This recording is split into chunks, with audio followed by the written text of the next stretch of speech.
कि जो राजनीति कर रहे हैं, ख़ास करके विपक्ष के साथी हैं, उनको ये चीज़ देखनी चाहिए कि इस बिल्डिंग का जो एडिशनल भवन का निर्माण हुआ, 3 फ्लोर्स का निर्माण हुआ, वो कोरोना के समय में हुआ। और कोरोना के समय में किसकी सरकार प्रदेश के अंदर थी, कौन शिमला का मेयर था, कौन शिमला का डिप्टी मेयर था, ये चीज़ें भी रिकॉर्ड के ऊपर आनी चाहिए। क्योंकि दूसरे के ऊपर उंगली उठाना बहुत आसान होता है, मगर अपनी कारगुजारी और अपने सरकार के समय में जो ये चीज़ें हुई, और उस समय जो उनके शहरी विकास मंत्री थे, उन्होंने चिट्ठी लिखकर वहाँ पे जो है वहाँ के जो मौलाना हैं उनको तब्दील करने के लिए, उनका ट्रांसफ़र करने के लिए जो है बाकायदा डीओ नोट लिखा हुआ है। ये चीज़ें ऑन रिकॉर्ड है, इसका भी संज्ञान इनको लेना चाहिए। और आज केवल वर्तमान सरकार के ऊपर राजनीति करके, राजनीतिक दृष्टिकोण से जो उन्होंने कल ये कार्रवाई करी है, ये दुर्भाग्यपूर्ण है। और मैं इसमें यही कहना चाहूँगा, फिर से विनम्र निवेदन विपक्ष के साथियों से भी, भाजपा के नेताओं से भी, और ख़ास करके भाजपा के प्रदेश अध्यक्ष और भाजपा के जो हमारे पूर्व मुख्यमंत्री हैं आदरणीय जयराम जी, उनसे करना चाहूँगा कि ये एक बहुत ही सेंसिटिव मसला है, एक ऐसा मसला है जिसमें प्रदेश के लोगों की इमेज इससे टिकी हुई है। इसलिए मेरा उनसे ये निवेदन है कि इस विषय पे कोई भी राजनीति नहीं होनी चाहिए। और हिमाचल, जैसा मैंने कहा कि जो यहाँ की एक इमेज है, देवभूमि के नाम से हमको जाना जाता है, उसको बनाए रखे। और बहुत से मसले हैं जिसके ऊपर राजनीति हो सकती है, मगर ये एक ऐसा मसला है जिस पे राजनीति नहीं होनी चाहिए। ये जो सर प्रस्ताव आया है आज जो मस्जिद कमेटी ने दिया है, कब तक इस पर संभावित है कोई सरकार या निगम फैसला लेगा, सरकार इस पर इंटरवेन करेगी? देखिए, इसमें मैं समझता हूँ आज ही ये चिट्ठी जो है दी है, मैं अभी आपको भी दूंगा। ये मैं समझता हूँ कानून के दायरे में रह के जो भी कानून बोलता है उसके तहत जो जल्दी फैसला दिया जाए, इमीडिएटली एक्शन होगा। 5 अक्टूबर से पहले भी लिया है इसका? बिल्कुल, उन्होंने तो अपनी स्वेच्छा से दे दिया है। स्वेच्छा से उन्होंने कहा है कि आप जब भी आप सील कर सकते हैं, अथवा हमें परमिशन दीजिए हमारा गिराने की, तो इमीडिएटली इसके ऊपर जो है कार्रवाई जो है आयुक्त देंगे। पहली बात। दूसरी मैं एक और बात, एक सेकंड, मैं दूसरी बात एक और बोलना चाहूँगा आपको। जैसे कि विक्रमादित्य जी ने बोला है कि भाजपा इसको भुनाना चाह रही है, दूसरी स्टेट्स में लोगों को भड़काने का काम कर रही है। मैं बोलना चाहूँगा कि पिछली सरकार में इस मस्जिद के लिए फंडिंग जो है वो भाजपा सरकार ने करी है, स्पष्ट बोलना चाहूँगा। उसका मैं हेड भी आपको बता रहा हूँ, प्लानिंग हेड से मस्जिद के लिए जो स्कीम दी गई VKV 2019/774, ये इसका जो है डायरी नंबर जिसको बोलते हैं। ये किसने MLA फंड से गई या आप किससे? देखिए, प्लानिंग ये तो प्लानिंग हेड से गई है, तो बाकी आप आयुक्त से जो पूछ सकते हैं।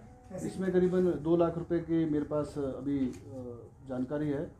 और किस ईयर में? अभी फिलहाल 2019 में जो है ये दी गई, तो अभी फिलहाल है। लेकिन सुनने में ऐसा आया है कि जयराम ठाकुर जी ने जो है करीबन 12 लाख रुपए जो है इस अवैध बिल्डिंग को बनाने के लिए 12 लाख रुपए भी दिए। नेता प्रतिपक्ष ने जी, उस समय मुख्यमंत्री के रूप में।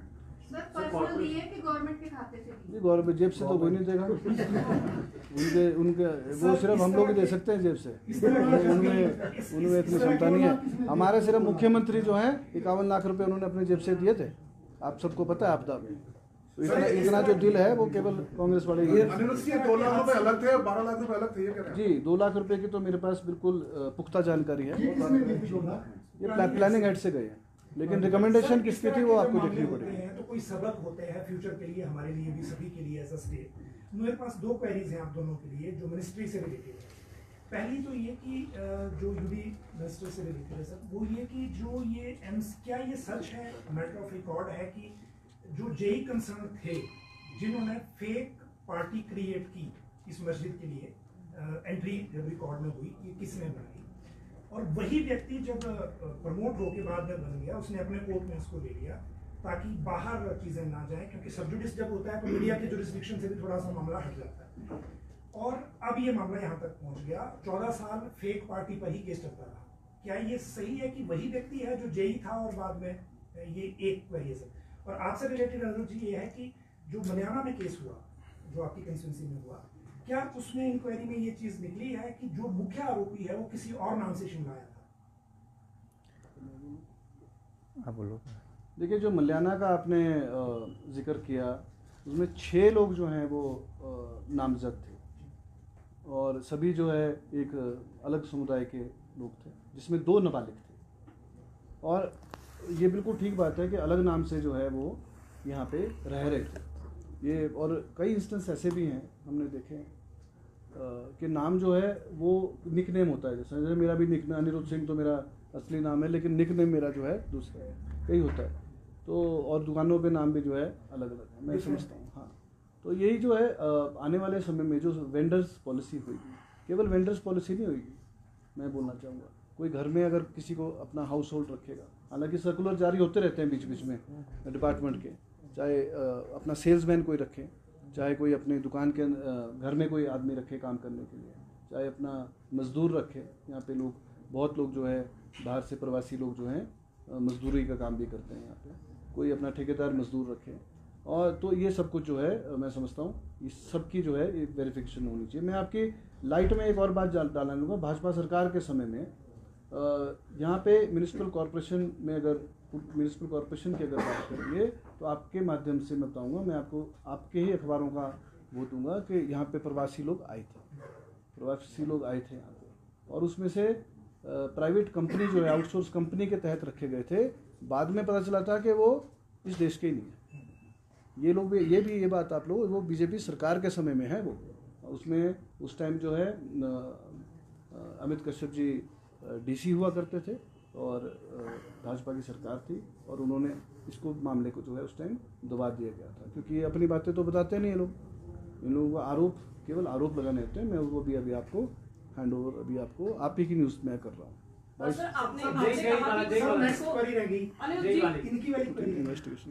It is a matter of investigation.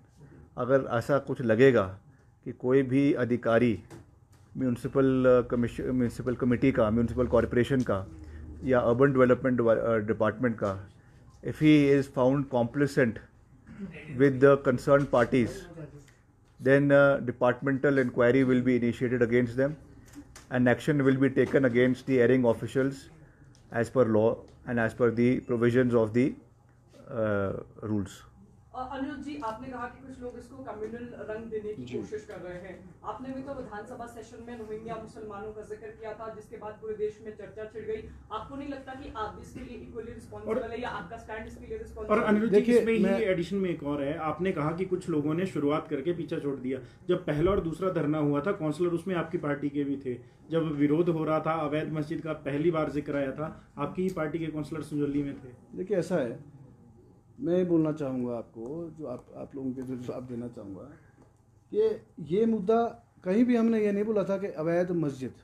आप हमारी कोई भी न्यूज़ देख लीजिए, कोई भी इंटरव्यू ले लीजिए, मैं उस पर आ रहा हूँ। पहले मस्जिद की बात करते हैं, कोई भी धर्म का नाम नहीं लिया था।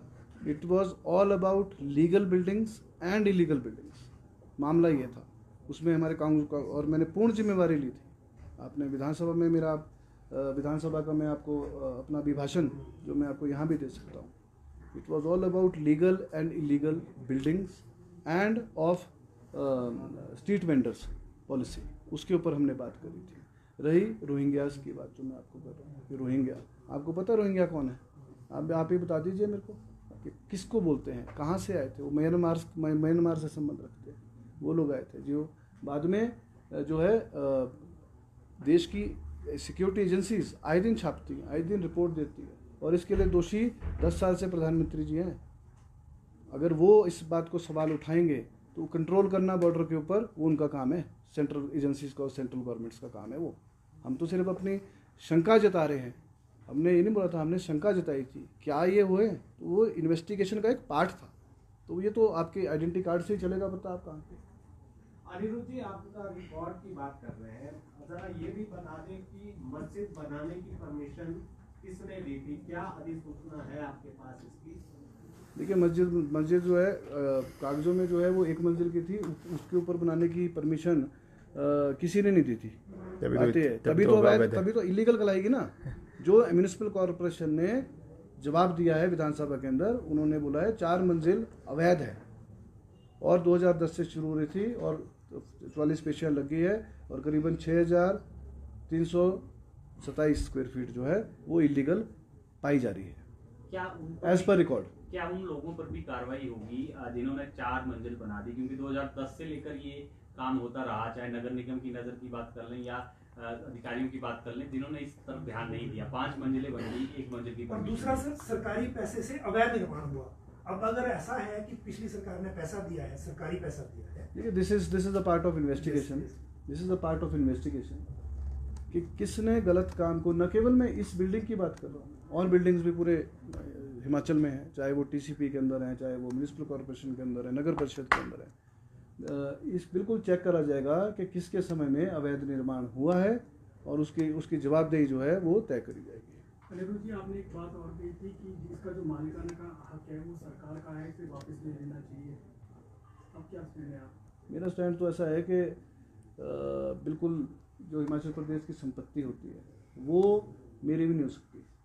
अगर कब्जा, कई ऐसी भी प्रॉपर्टीज़ हैं जिसमें कब्जा जो है, नोटिफिकेशन ऑफ पीपल कौन आ रहे हैं काम करने, उनके लिए बड़ी गंभीर है। इसी के तहत जो है ये खबर लगाई गई है। और मैं समझता हूँ जो आज ये चिट्ठी संजौली मस्जिद कमेटी ने और कर्मचारी हिमाचल प्रदेश वर्कअप बोर्ड ने दी है, ये सद्भावना और अमन चैन जरूर जो है उसकी बिल्कुल यहाँ हिमाचल और जगहों पे के मामले सामने आ रहे हैं। आपकी विधानसभा क्षेत्र कुसुम्पटी में भी एक मसला सामने आया है अवैध मस्जिद का।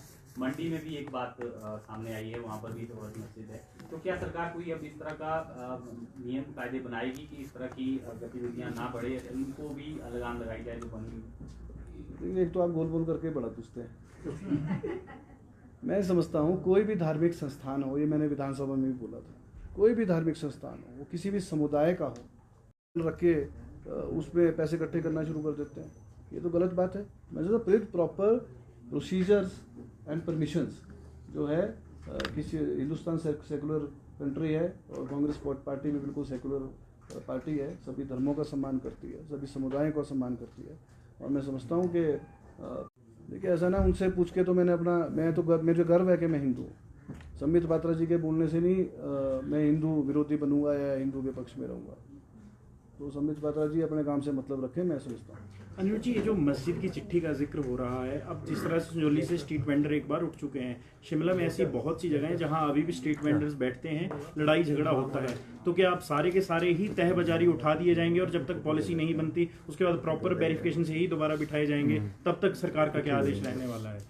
स्ट्रीट वेंडिंग, जैसे कि पहले भी बात हुई, स्ट्रीट वेंडिंग जोन जो है वो शिमला में बनाए जाएंगे। नहीं तो क्या है कि यहाँ पहले ही ट्रैफिक इतना है, बिल्डिंग्स इतनी हैं, लोगों के चलने की जगह नहीं है, बच्चों के स्कूल से बच्चे आते हैं, आपने देखा है गाड़ियाँ भी उधर चल रही हैं हैवी ट्रैफिक के भी। तो मैं समझता हूँ कि अलग क्षेत्र होने चाहिए, स्ट्रीट वेंडिंग जोन्स होने चाहिए, जहाँ लोगों को पता है कि यहाँ मेरे को फल और सब्जी या अन्य सामान जो डेली नीड्स का, वहाँ हमारे को यहाँ मिले। नहीं, सवाल ये था कि जब तक वो जोन चिन्हित नहीं होते हैं तब तक क्या बाकी के तह बाजारियों को भी संजौली की तर्ज पे उठा दिया जाएगा और वेरिफिकेशन के बाद ही बिठाया जाएगा? देखिए अभी तो जो का तो चल रहा है, ऐसा तो कुछ नहीं है। लोग तो करेंगे, इस पे काम तो सब वर्क इसके ऊपर करेंगे, विचार करेंगे, सरकार विचार करेगी, वर्क इन प्रोग्रेस।